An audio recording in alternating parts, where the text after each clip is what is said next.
Donc l'idée, c'est que je vous fasse une petite démonstration de la partie Stackdriver. Donc je vais revenir sur mon application et le Word de tout à l'heure. Il faut juste que je la redéploie.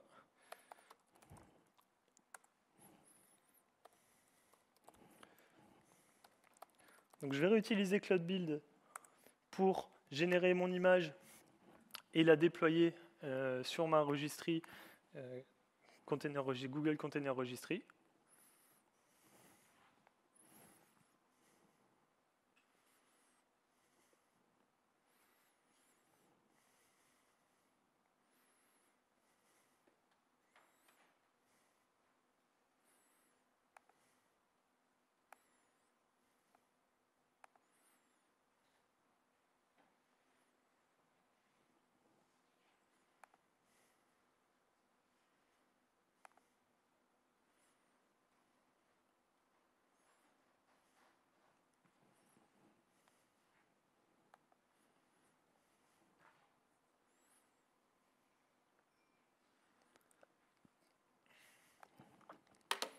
Hop, donc là, je vais pouvoir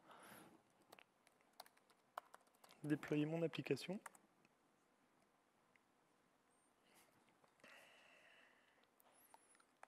Hop. Et donc quand je vais aller sur mon application, ici, je vais avoir un ensemble de métriques. Donc là, je suis en cours de déploiement. L'idée, c'est que quand je vais aller pouvoir attaquer mon application, je vais être en capacité de voir la charge que ça a générée sur celle-ci. Donc comme tout à l'heure, Kubernetes est en train de provisionner le load balancer nécessaire pour l'utilisation de mon application depuis Internet.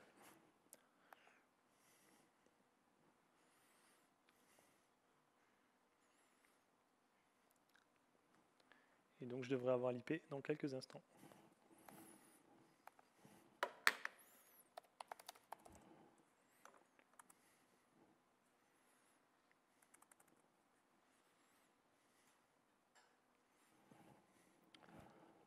Donc en parallèle, le temps d'avoir l'IP, hop.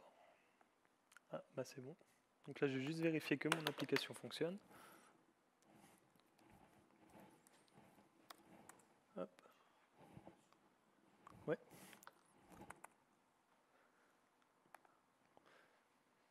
Tchouk. Donc ça, on n'en a plus besoin. Et donc là, du coup, je vais aller dans Stackdriver Monitoring.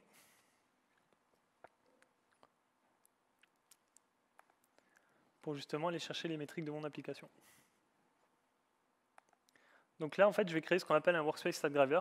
Donc le Workspace Stackdriver, c'est un workspace qui va me permettre d'agréger plusieurs projets GCP au sein du même workspace. Ça veut dire que potentiellement, pour mon application, j'ai peut-être envie de mettre mon déploiement pour, par exemple, le client 1, le client 2, le client 3 au sein du même workspace. Comme ça, je vais être en capacité d'avoir une seule dashboard pour l'ensemble de mes clients. Donc le temps qu'on initialise le workspace, ce qu'on peut faire, c'est déjà s'amuser à générer un peu de charge sur l'application. Alors du coup, donc je vais pas m'amuser à faire F5 pour pas abîmer mon clavier. Je vais tout simplement récupérer l'IP de mon application. Hop, et puis faire une petite boucle qui va aller générer de la charge.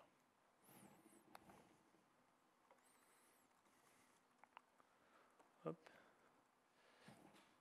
On va quand même laisser ça.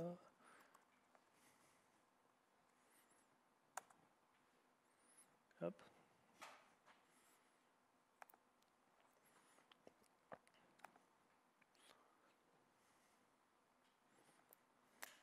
Alors, un peu trop zoomé. Hop. Et ici, du coup, on voit que je commence à attaquer mon application. Et donc, du coup, comme je génère du trafic, je vais avoir des métriques qui vont remonter au fur et à mesure. Donc là, ici, je suis sur les métriques liées à mon load balancer, mais je pourrais très bien retourner sur mes conteneurs et aller voir, du coup, la charge générée sur les conteneurs directement. Donc là, ça prend juste quelques instants pour remonter.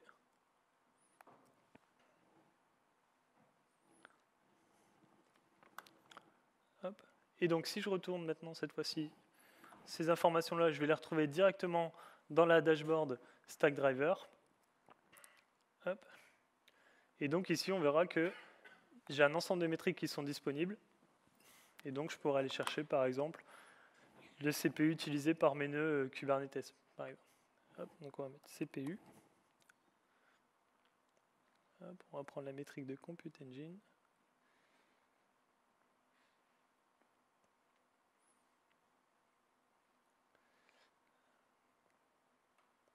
On va plutôt faire. Hop. Et ici, je vais retrouver l'utilisation CPU de mes différentes machines Kubernetes. Je pourrais très bien créer du coup de l'alerting. Donc je pourrais créer donc une policy sur laquelle je vais rajouter une condition. Donc je vais aller reprendre la métrique CPU de tout à l'heure.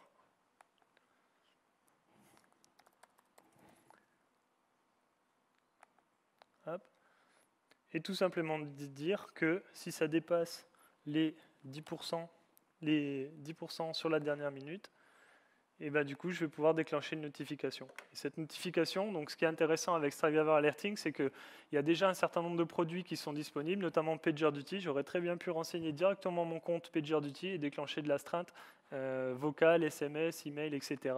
de manière avec un simple clic en utilisant le Notification Channel de PagerDuty. Et ici, je peux m'amuser à mettre mon adresse email pour recevoir les alertes directement sur ma boîte mail. Ce qui va être intéressant aussi, c'est que je vais pouvoir mettre de la documentation. Donc si jamais vous faites de l'exploitation avec un niveau de support qui potentiellement n'a pas connaissance de vos procédures, et ben vous pouvez directement mettre la procédure dans le cœur, dans le contenu du mail, et comme ça, l'équipe d'exploitation reçoit directement la procédure effectuée. Et ce qui va être intéressant, c'est qu'on peut aussi utiliser PubSub pour automatiser le traitement de l'incident.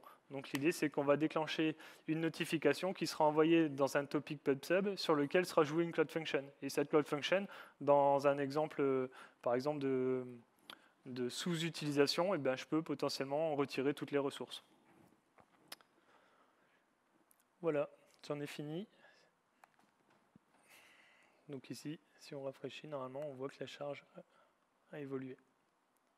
Hop, pardon. Hop. Donc là, je vais juste un Hello World, mais en production, vous aurez bien sûr des graphes beaucoup plus conséquents. Voilà.